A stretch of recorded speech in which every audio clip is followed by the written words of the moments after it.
All right. Good morning, everyone, and welcome to the first meeting of the Election Law Subcommittee. I am really excited to have the opportunity to lead this committee again this year.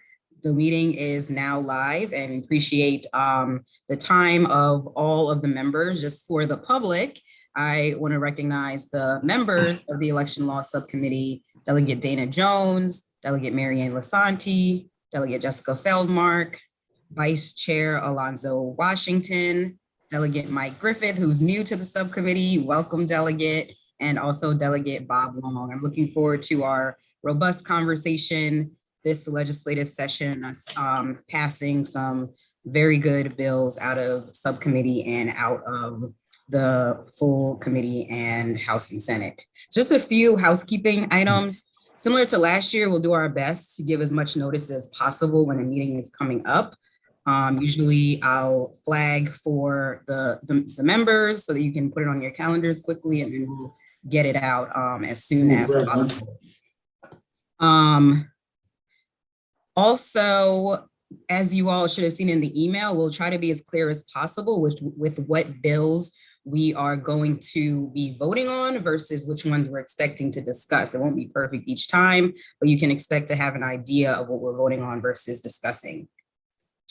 I do ask that if you have amendments, that be able to flag those for myself and for Stan Ward, who's our wonderful subcommittee staff and counsel, so that we can have them in advance and send them out. We will do our best to send out any amendments ahead of the meeting. So last night, you should have received the amendments that we're going to be discussing today so that you have them. I think a couple other housekeeping items.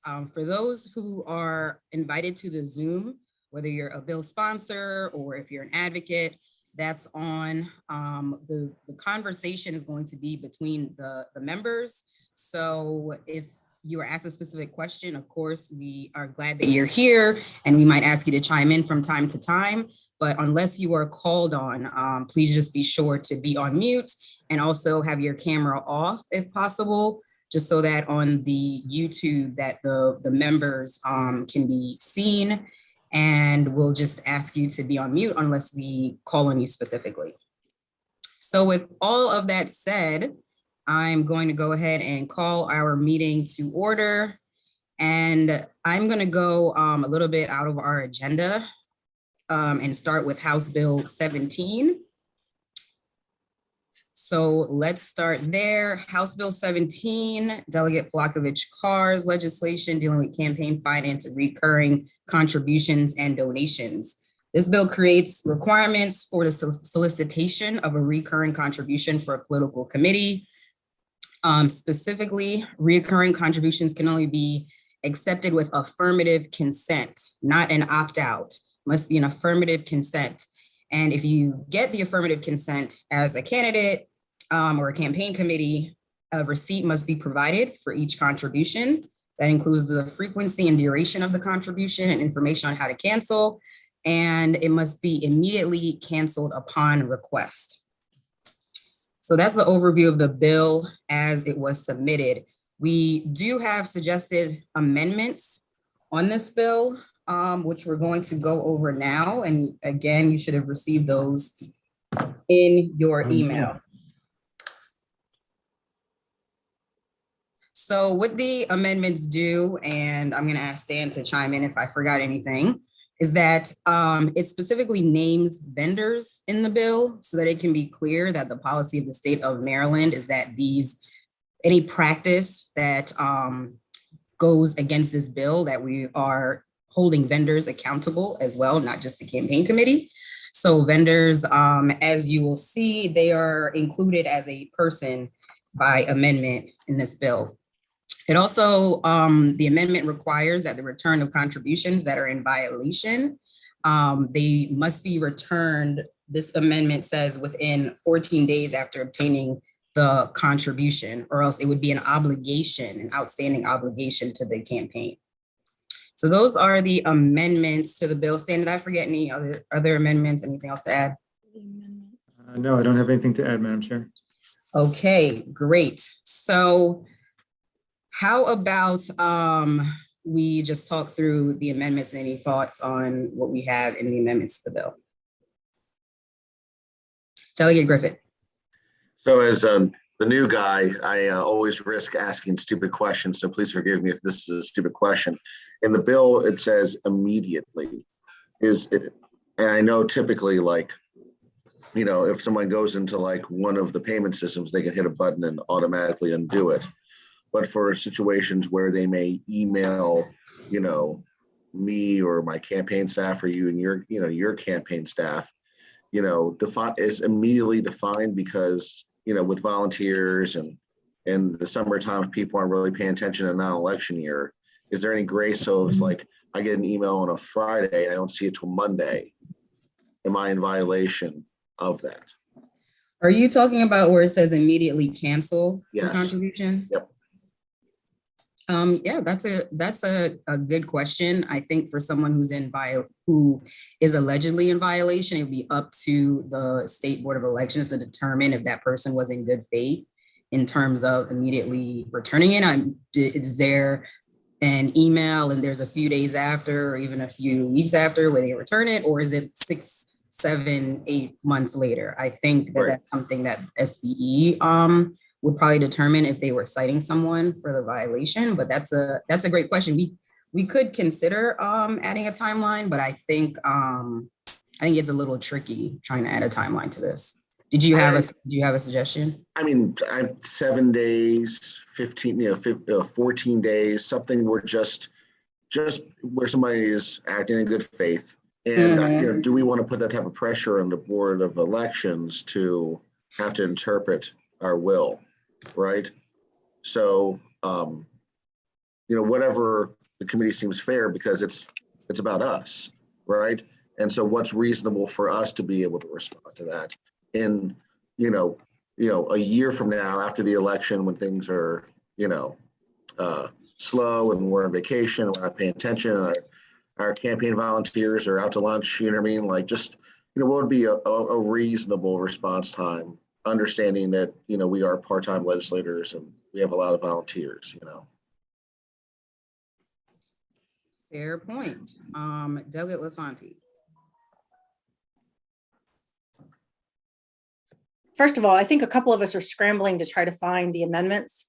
No, you got, okay, hold on. Yeah, I'm sorry, Chairwoman, I didn't get them. So it's a reprint Okay. of House Bill 17, and it should have been attached to an email that you received. Okay. Yeah, I was searching too, and I couldn't locate it. Oh, okay. Apologies for that. It should have come from my delegate email, but Tyler is resending it now. Okay, great. We just got the one he just sent is for another bill. Tyler, if you're listening, please, he'll send the other one. In the meantime, can I ask a couple questions?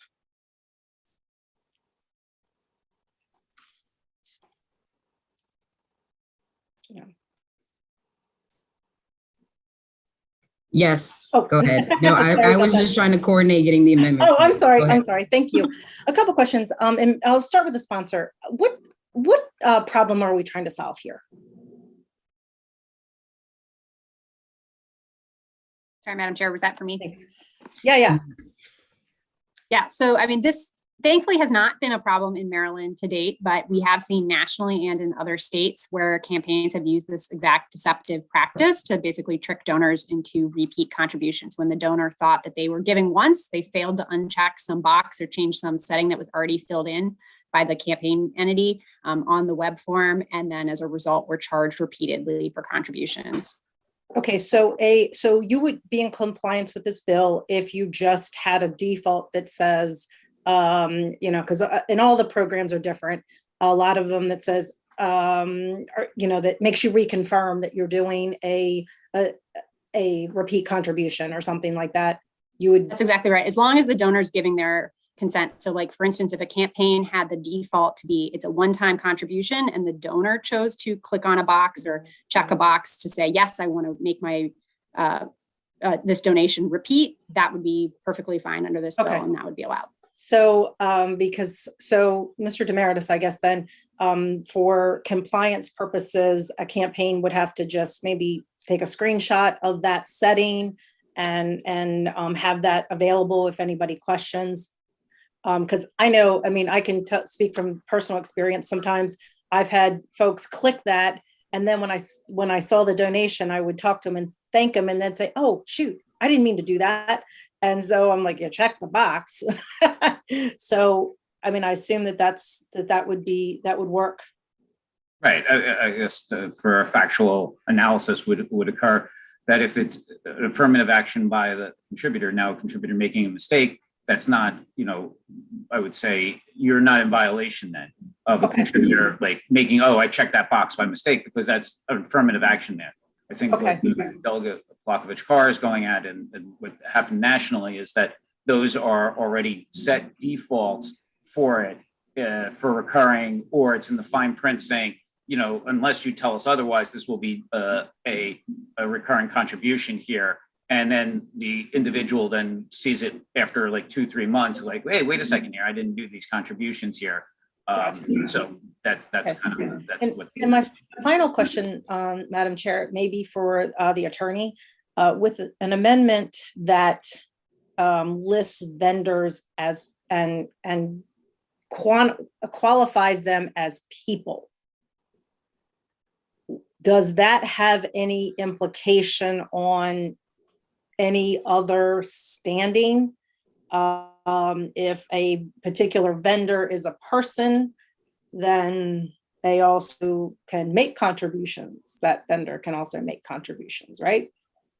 Right. And would be subject to those qualifiers. So yeah, so in Maryland law and generally legally, the term person includes entities, which includes businesses. And of course, businesses can contribute in Maryland, sure. but for this, for purposes of this statute, it's just really just limited to this particular purpose. And we're just making it clear that a vendor is included. The bill as it came in used the term person, which would include a vendor, but we're just making. So it doesn't have any other implication outside of current law. No. Awesome. Thanks a lot. Mm-hmm. All right, Delegate Feldmark. Thank you, Madam Chair. And I apologize, I was a little distracted trying to find the amendments, but when I wanted to go back to the earlier question about the sort of timeline and immediate, what immediately means. And I didn't know if maybe Mr. Demeritus could speak to how, if there are other requirements for immediate action, or how the board would interpret that language.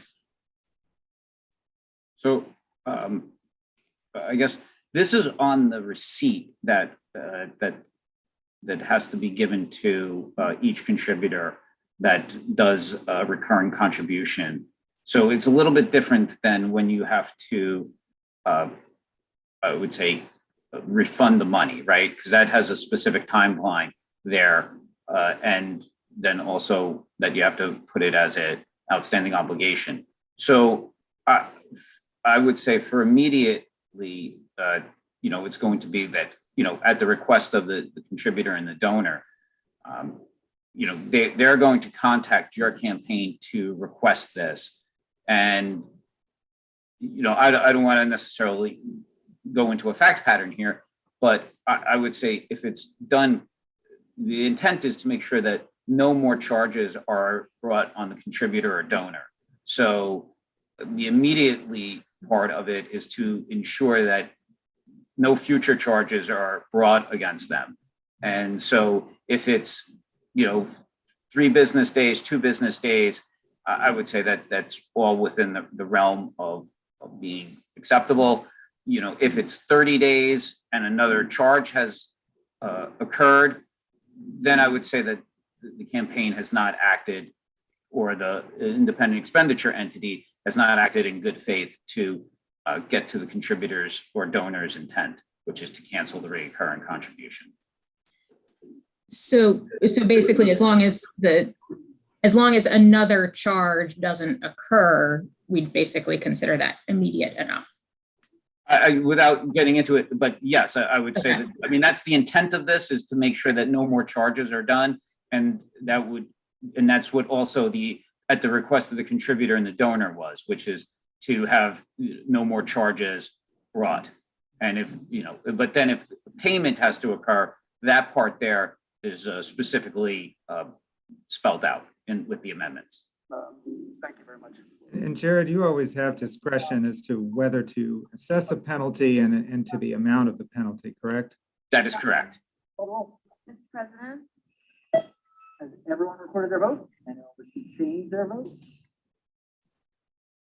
If everyone can please make sure that they are muted if they're not speaking, please. Wonderful. This is great discussion. So one piece that I do want to talk about that's in the amendment, and let me take a step back. So we did send the amendments out. They were attached to everyone at 9 p.m. last night. It was late. We just resent them now. So hopefully everyone has them. I'm not Madam sure. Chair, excuse me, it's the wrong, the email that's being sent is for another bill. It's been sent twice.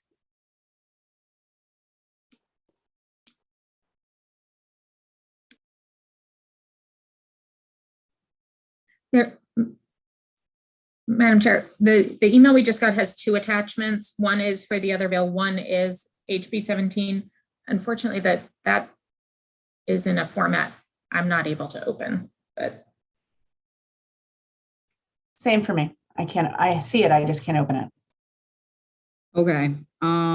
Apologies, everyone. Let me see if I can send it from my computer if it sends out. Hold on. We're gonna pause. We're gonna pause for a moment. Yes, Vice Chair Washington. Yes, I was just gonna ask if while you're doing that, do you mind if I ask Jared a question? Sure. Thanks, appreciate it. Hey, Jared, good to see you, man. Just explain the issue that's occurring right now. Like, how are you catching these? How are you catching these? And is it a lot of people in violation when this is occurring? I can tell you this, that we have not received any complaints about recurring contributions. I think that maybe because they're dealing with the campaigns or the entities themselves directly. I do know that reoccurring contributions is a feature that campaigns and political parties have used in this state. So this would have an impact on it and helps, I would say, clarify or at least bring some layer of security to the contributor that, and also I think to the campaigns as well now, knowing that with an affirmative check mark here, I think you have a little bit more security knowing that, hey, like you did this action, not necessarily some deceptive practice that they may have read about or anything like that. So it kind of cuts both ways. No, this is creating a new version of the law that says it must be, you're changing the law a little bit. Now, how are we educating those entities about this new law to, if this was to pass, right? Like what will be sent to them, let them know that these are the penalties for it and this is what you need to do.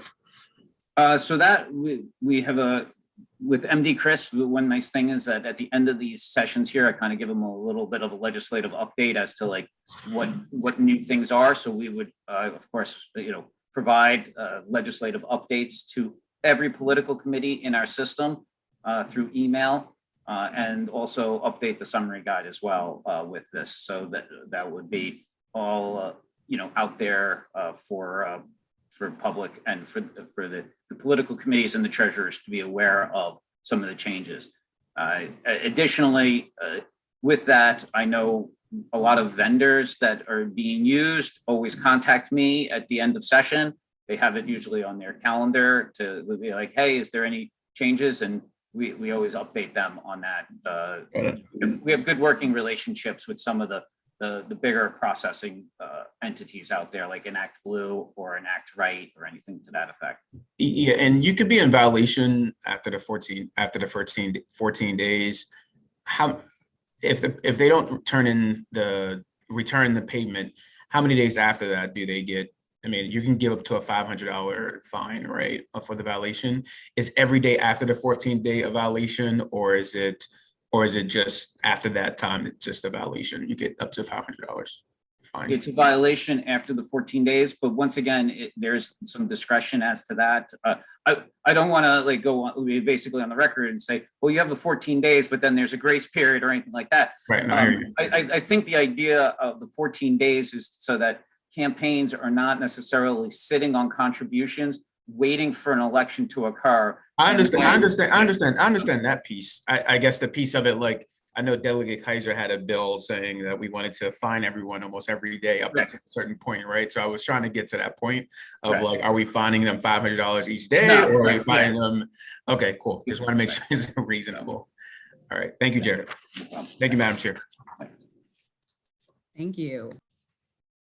Did that give you enough time to get everything All out? right, so let's try this one more time, and thank you everyone for your patience. There was some type of issue with the type of file for the HB 17 amendment. Do you see a file that you can open now in your emails? Look at us, wonderful, thank you. So I'm gonna go over it one more time in terms of the minor amendments. You have a reprint. So the amendments that were made to HB 17, so we're all on the same page, given the snafu with the amendments, is that one, it names vendors specifically so that it's clear that vendors may not use these types of practices in our state. And specifically, it includes vendors as a person in reference to the bill. It also requires the return of contributions that are in violation of the law and clarifies that any amount not returned is an outstanding obligation to the campaign. So it's adding vendors and it's requiring the return of contributions. Those are the two amendments to the bill, and that's what you have in your reprint. Is that clear for everyone in terms of the amendments? I move the amendments, Madam Chair. Do we have a second? Second. All right, it's been moved and properly seconded. Any additional discussion on the amendments?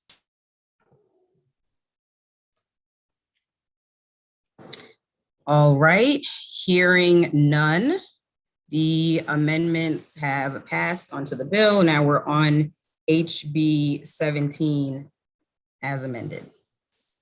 We gotta vote on the minutes first, right? I think Bob said move the bill as amended. Do we have a second? Second. I too said. It's been moved and seconded. Any discussion on the bill as amended? Delegate Lasanti.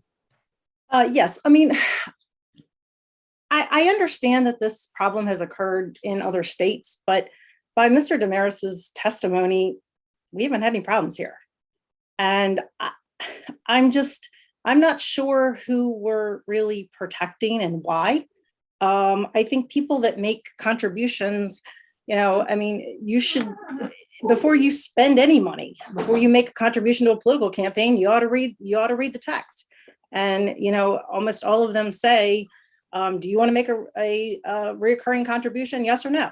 Is this reoccurring? I just think that this is overreaching. I don't know.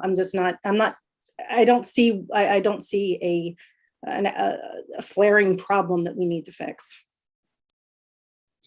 Oh, all right. Thank you, Delegate Lasanti. Delegate Jones. It's my understanding that this would prohibit the automatic renewal, and you would have to click the automatic renewal if you wanted to be a reoccurring donator. Correct, Stan? Stan, am I reading that correctly? Okay, so, okay, thank you. Because I do know that it has been an issue with automatically signing folks up who didn't understand or know that the box was clicked for them to give on a monthly basis. And so for that, I am relieved that we aren't allowing the automatic sign up of others without their consent. So thank you. Thank you, Stan. Right, that's correct, Delegate Jones. This bill is about affirmative consent. So that who we're protecting is the contributors, to ensure that if someone wants to make a contribution and have it be a recurring contribution, that they are affirmatively saying that that is the case and that they're getting the types of receipt information about how to cancel, so that it's very clear to them. Delegate Feldmark, did we already answer your question? I mean, it was making the same point. Yes, I think this makes a lot of sense, and I'm glad to see us taking this action before we have extensive problems in Maryland. I think it's of minimal burden to the campaign and protects donors. So I think it's the right thing to do. All right. Any other discussion on HB 17? Okay, hearing none. All those in favor of HB 17, raise your hand. We're going to do a little visual. All right, so I see Feldmark, Griffith, Washington, Jones, Wilkins in favor. Any opposed? You miss Long, Madam Chair, unless you.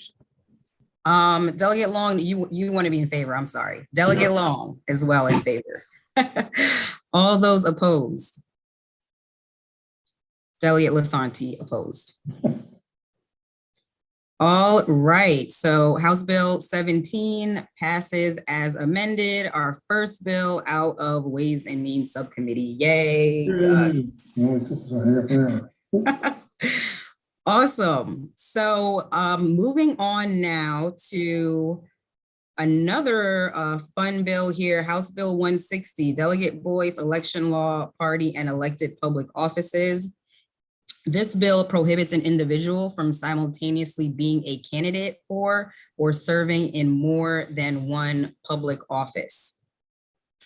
There are amendments to this bill as well that hopefully you have and can open. Can you all confirm that you have and can view the amendments for HB 160? Okay.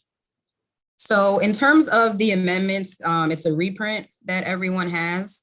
The amendments, they tighten up the language so that this bill has its intended effect. What that does is clarifies that a candidate cannot simultaneously be a candidate for the county central committee and elected public office. What the amendment is getting to there is that if someone is on their the state central committee, Democrat or Republican, that is not affected. If you're serving on your state central committee or an executive officer of your state central committee, we're not affecting that. It also states an individual may not simultaneously serve on their county central committee and an elected public office. So we're talking about running for both and also serving on both. The bill also requires the Board of Elections to send notice to impacted candidates by on or before June 15th, 2022, so that they are aware of this change. And then this section also changes the effective date to November 10th. So in terms of a discussion on this bill, I'm actually going to move this bill to discussion. We are not going to vote this bill today, but we may be voting in the future. So I want us to have a robust discussion on the provisions of the bill. Delegate Griffith. Thank you, Madam Chair. So this is the bill I had concerns with previously. I was one of the people that would have been impacted by this bill. I was on the Central Committee and a delegate. I sent to resign from the Central Committee just because just too much work. And I didn't want to underserve my Central Committee. I didn't think it was fair to them. However, my concern about the bill one of my concerns is resolved. One of my concerns last year was allowing people who were elected to be able to finish their terms. Obviously, that's going to be mute after this year, so that's been resolved. But I guess my question is, what problem we're trying to solve here, and what problems have occurred from this? Because as far as I know, Central Committee positions are not public offices; they're party offices. So there's not a conflict there. And then potentially interfering with party business with someone who's elected as a delegate or senator or another position, also serving on a local central committee. I'm just trying to understand what are we trying to solve here and what problems have occurred from this being a thing. Thank you, Delegate Griffith. Those are great questions. I think from the hearing, the problem that is trying to be solved here is ensuring that there isn't undue power. As you know, I served on my central committee as well, by the way. And one of the challenges that has been brought up is, as you know, central committee members do appointments when it comes to House or Senate vacancies. So you do have people, Delegate Long, I'm gonna mute you. You do have then the opportunity to appoint basically your colleagues in the House. There's also been issues in several central committees with members, like you said, it's a lot of work, and members not having the ability to show up and quorum being a challenge, and just ensuring that if you're here to be in the House or the Senate, then you're focused on that, or if you're a party central committee person, that you're focused on that. So those are some of the issues that have come up. And just in closing, I mean, I obviously know the will of the subcommittee and the will of the committee related to this issue. My only thought is, for whatever it's worth, is there a way, instead of a prohibition, maybe to say that elected officials may not vote on matters related to appointments on their central committees? If that's the issue, could we do that? Because I think that's certainly reasonable. You know, not saying this is unreasonable. I'm just saying a complete prohibition on the practice versus just saying that, you know, an elected official may not vote for an appointment. That may be, you know, a really easy fix to that problem. Just my 2 cents. Got it. Fair point. Thank you, Delegate Griffith. I think I saw Delegate Long, then Delegate Feldmark. Thank you. I had a real quick question. You mentioned the county and the state central committee. The question I have is, in Baltimore County, we have a central committee.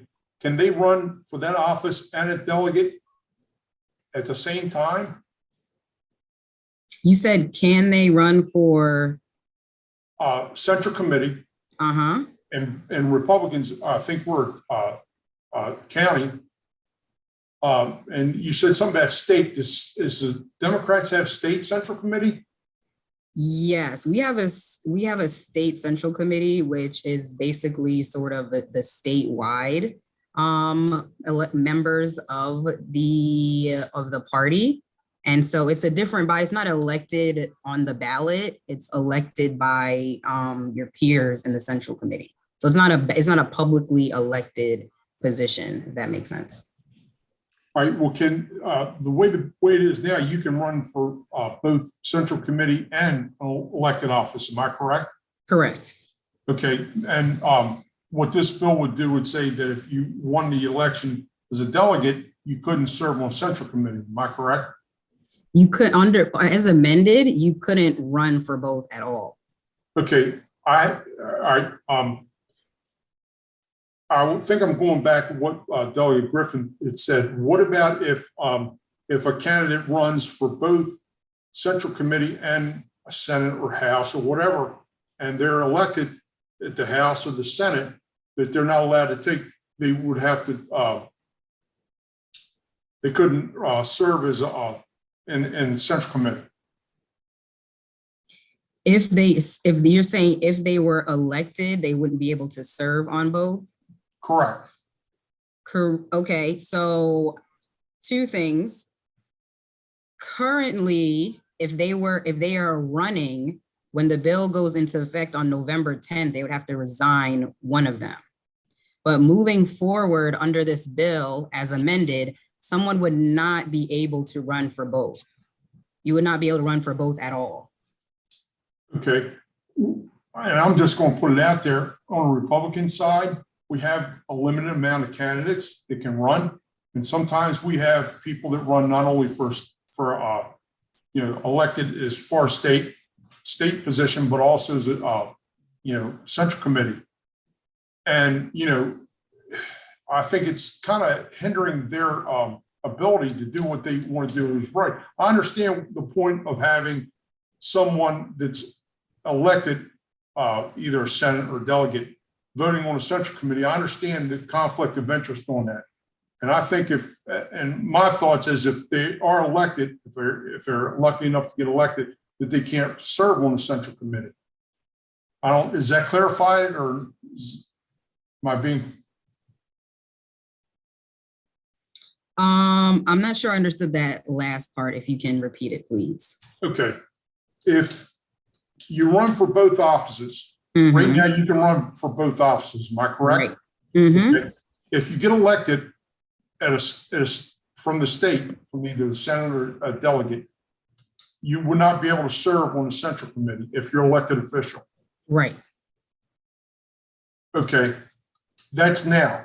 But what you're trying to do is wait a minute, I'm sorry, that's not in the law yet, correct? Right. Right now you can serve on both and people. Right. I understand where you're coming from. I understand what we're trying to achieve here, that you don't want to have someone that's elected official to have influence in the central committee. I understand having the two positions. I understand the undue influence it could possibly have.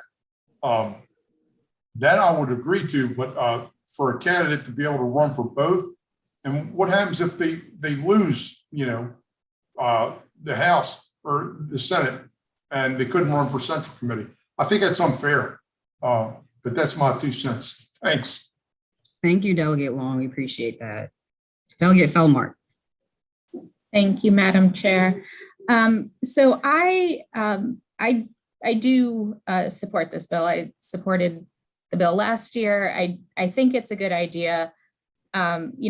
We've talked about the conflict of interest or apparent conflict of interest, when someone is a member of the central committee that is voting to appoint a delegate or senator. But I think it really goes much broader than that. I think that, members of the central committee are supposed to serve their party, and members of the House of Delegates or the state Senate are supposed to serve our constituents. And I think it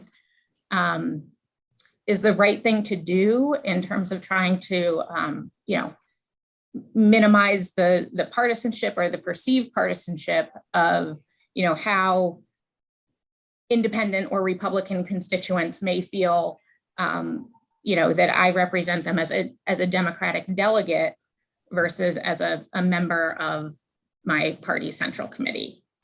And so I think this is important.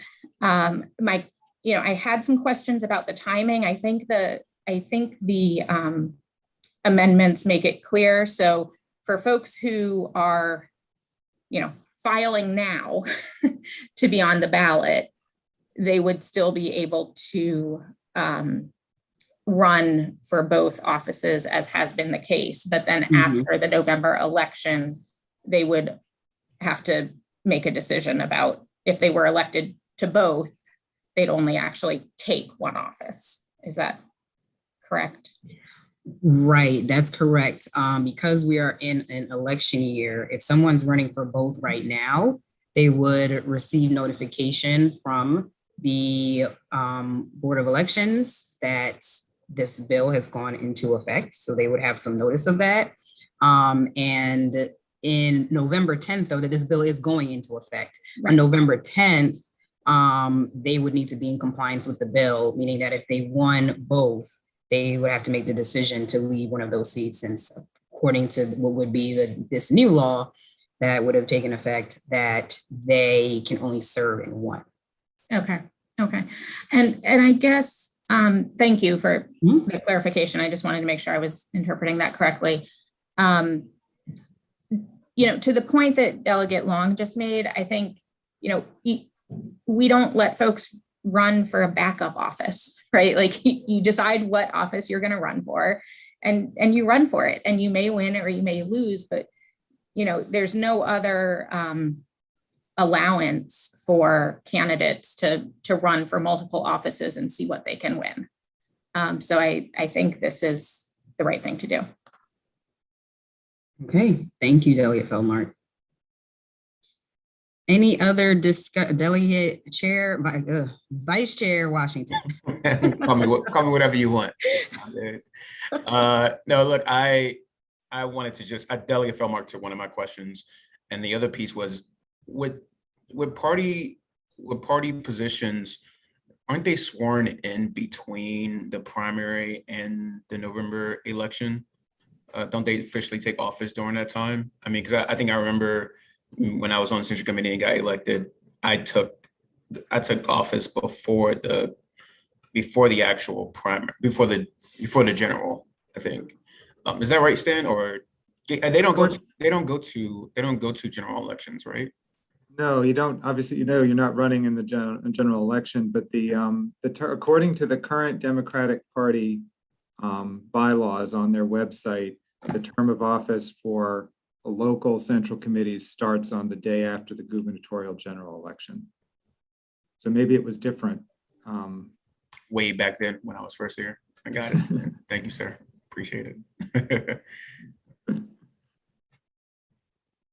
Great. Any other discussion on this bill? Delegate Long. Could I take another bite at this apple? All right. Okay. If we have one candidate wants to run for state elected office and a central committee office, and they would win the state office, they would have, and they won, let's just for hoo-ha, they also won central committee. Don't we have like 5 days to replace them? In other words, just have a prohibition as far as someone cannot hold a dual office. And I don't want to really get in the middle of state and local, because this Republicans have the county central committees, and then we do have state people run statewide, like Nicola Ambrose is a state chairwoman and other. So, I mean, I understand.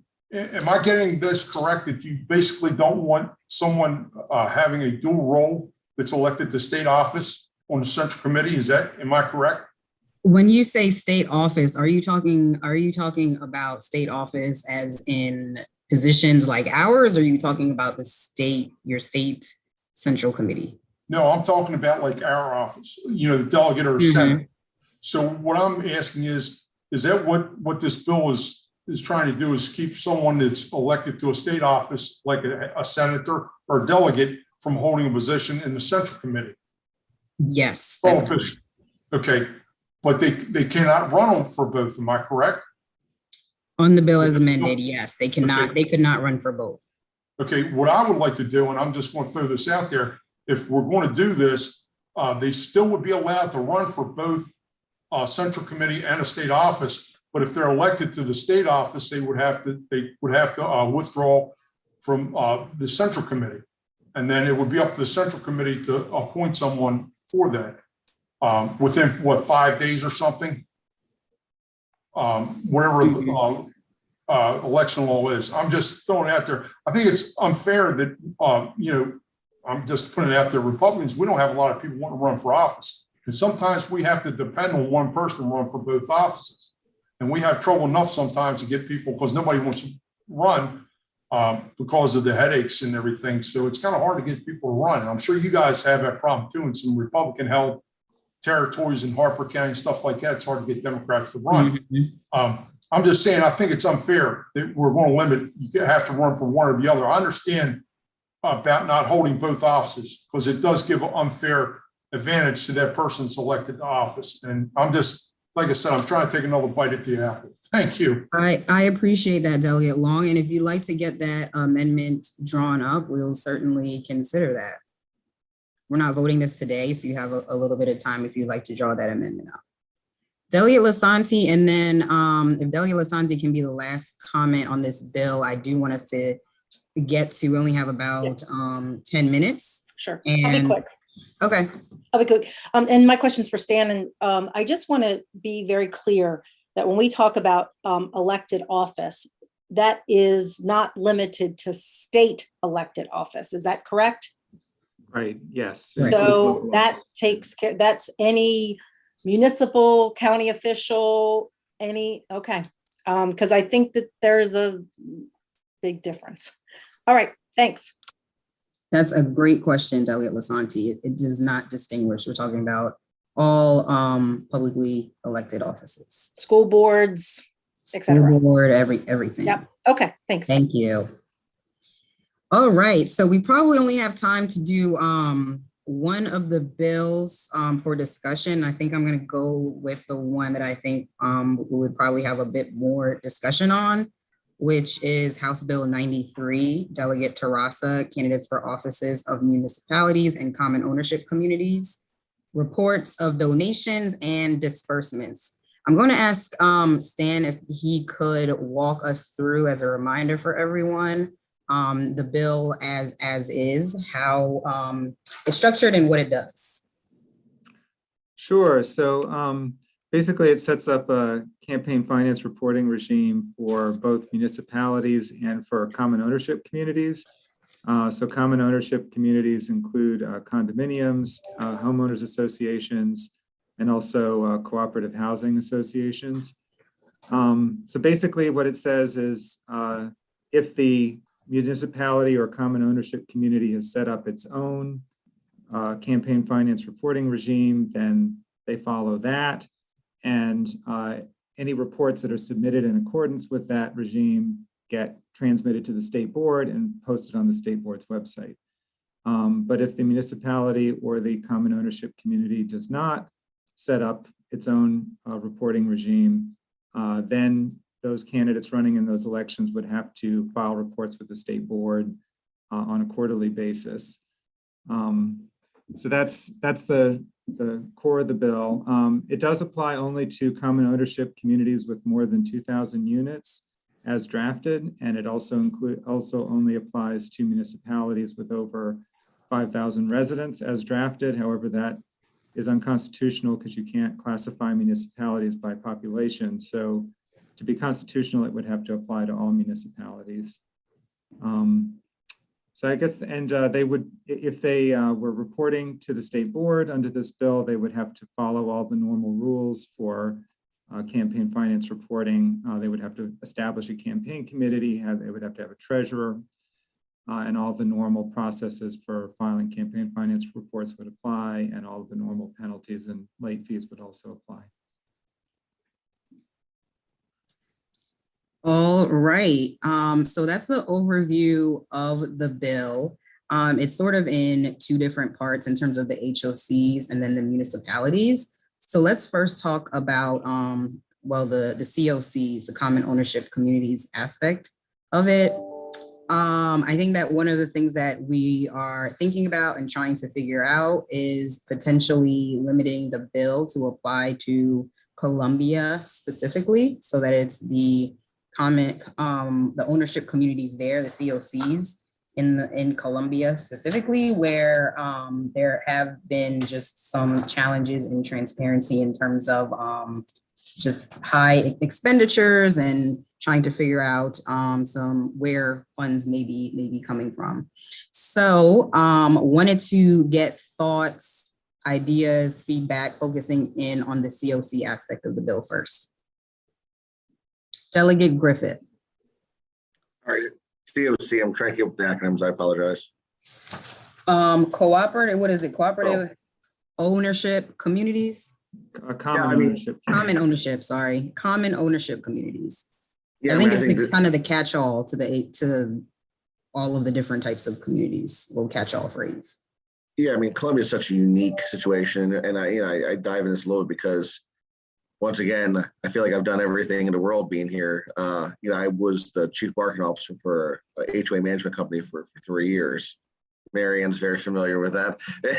And so, it's such a, and the Columbia Association is unlike, maybe anything in the country at this point. So I certainly think this should be a local matter. When you're diving into these private communities and trying to regulate how they do business, I think that's a slippery slope. So, but obviously I respect local local privilege in these matters. So.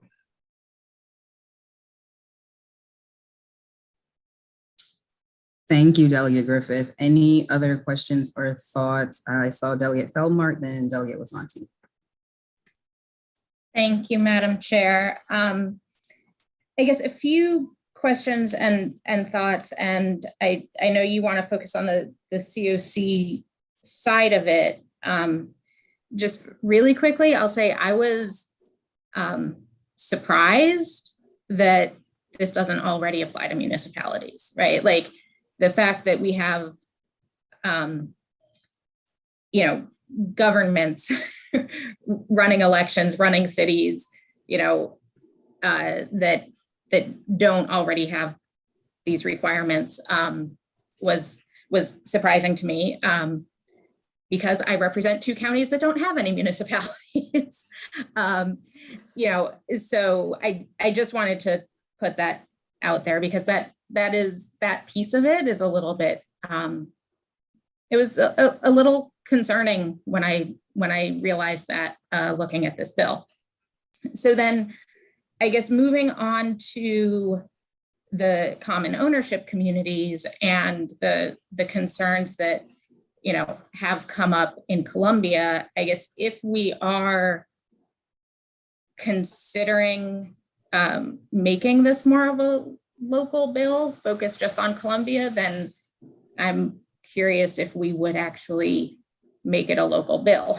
Because it's not something, it was introduced as a statewide bill. It hasn't been discussed in our county delegation, and this idea of sort of local courtesy, but we haven't really had the local courtesy. So I'm just putting that out as a question on procedure if we go that route. And I think I've had extensive conversations with the sponsor, and I appreciate what she's trying to do. I guess I'm wondering, do we have, do we have enough, is it enough just to look at the spending aspect of these elections? I'm in support of democratizing our common ownership communities. And I think we're talking about elections where voting rights are still established by property ownership. And so if we're trying to fix the election process, I think voting rights should be part of that. So I'm just putting that out there. That seems like a pretty fundamental piece of making our elections work better in common ownership communities. Can you say a little bit more about what you mean about voting rights and democratizing? Is there a homeowners association is based on home ownership, right? So in my village election, my husband and I share a vote because we share a house, right? And I think I appreciate the effort to sort of strengthen the election process in common ownership communities. And I think that this is a piece of that. I think one person, one vote is pretty fundamental to democracy. And I will say within Columbia, there are some villages that do have one person, one vote, but not all of them do. And, that just seems like a much more fundamental piece. If we're going to start getting into HOA elections, that seems like a good starting point.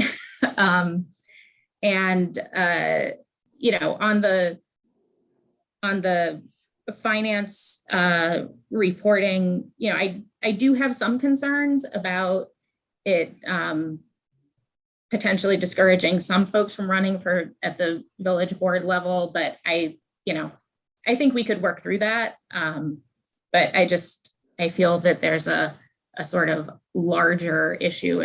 If we're going to start legislating how homeowners associations conduct elections, then I feel like there's some more fundamental issues we should be looking at. Fair enough. Thank you, Delegate Belmar. Delegate Lasanti.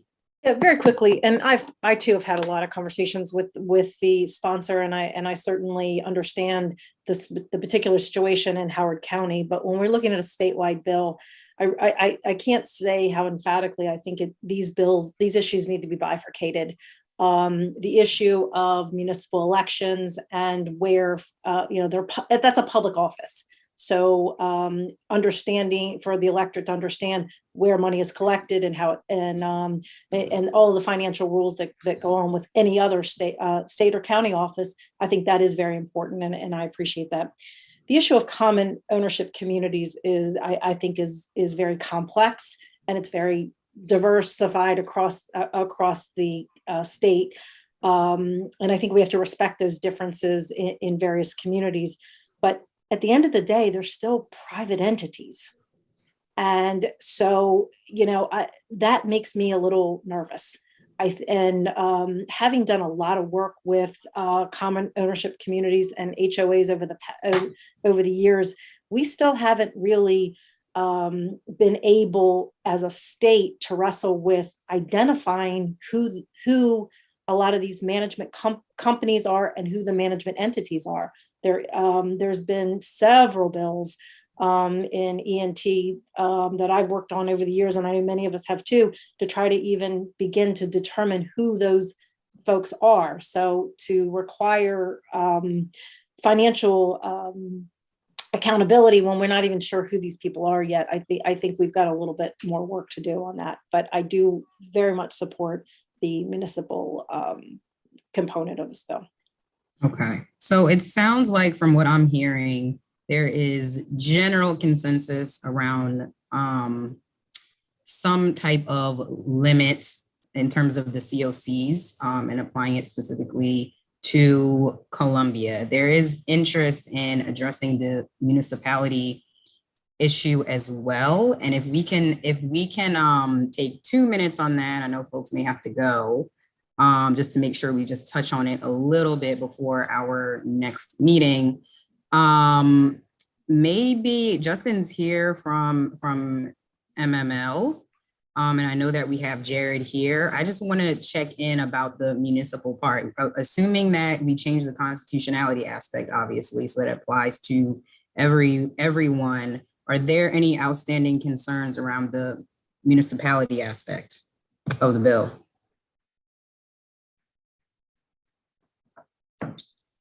For Justin and for Jared to briefly respond. Justin, you can go first if you want. Sure, I know it's going to impact both of our worlds. I think in our statement, we kind of shared the nature of municipalities is quite different. And so the state side of this, as was kind of discussed in the hearing, can be problematic only because there are different deadlines for what the state requires versus municipal elections, which are held in 11 months out of the year. I think there was some testimony about how many entities already are doing this, and that number is a lot bigger than discussed at the moment. I have records from 4 years ago that have 27 municipalities with these laws already on the books. Almost all of them are your bigger 5,000, 10,000 plus resident jurisdictions. But you might only be seeing a handful of them reported to the State Board of Elections, I think, because the trigger for that law is only if they have to also report to a local government. And you might see a local government have a law on their own books, much like you do, or if you're not going to raise $1,000 or spend $1,000, no report provided to the municipality, which means there's no trigger to send that report to the State Board of Elections. So I think that there's probably a better indication that real money isn't being spent, and where it is, it's being captured already by local processes. But we're certainly open to conversations on that, and maybe this is a good starting place. Okay. All right. Thank you so much. We appreciate that. Jared. I guess, yeah, I mean, we received as Justin was saying, I mean, basically, as the elections come in, we just receive the campaign finance reports and we post them online. We don't know the deadlines for those reports or if they're timely or late. We don't have any administration on that front there. this system does kind of create a bifurcated filing program here, because it's the ones that have the municipalities does have a program, then they are they do what the municipality says, and if they do not, then they would be filing with us with quarterly reports and be fined as well. So, but you know, if all I really need is to know the scope and the breadth of the volume that would be taken, because that's pretty much, I would say, we already have the structure in place to handle, you know, adding a new political committee and adding campaign finance reports. All the structure is there, so we just need to set dates and the reporting schedule. But that, and we would, you know, and then the fining process would be the same as well. But like, good discussion, Madam Chair. Okay, that is helpful. Okay, this has been a great discussion on this bill. I think what we're going to do, as you all know, is just discussion. We're not voting anything on this bill. So based on this conversation, I'll work with Stan to put together a set of amendments for hopefully our next meeting. If you have thoughts and ideas on amendments, please share them with me no later than, let's just say, this Thursday morning. I think we can also anticipate a meeting next week of this committee. I think it's probably going to end up being on Monday, given the floor schedule for next week. It'll be either perhaps after Tuesday floor, or it'll be on Monday. So let me just check schedules and see what's going on, but do anticipate another meeting of our committee soon. And just want to thank everyone for the robust discussion. I think we got a great bill out today and had great conversations on other bills. And we'll be sure to share the agenda for the next meeting and the timing with everyone, and wishing everyone a wonderful day. Anything for the good of the order before we close out? All right. Thank you so much, everyone. Have a great rest of the day. Bye-bye.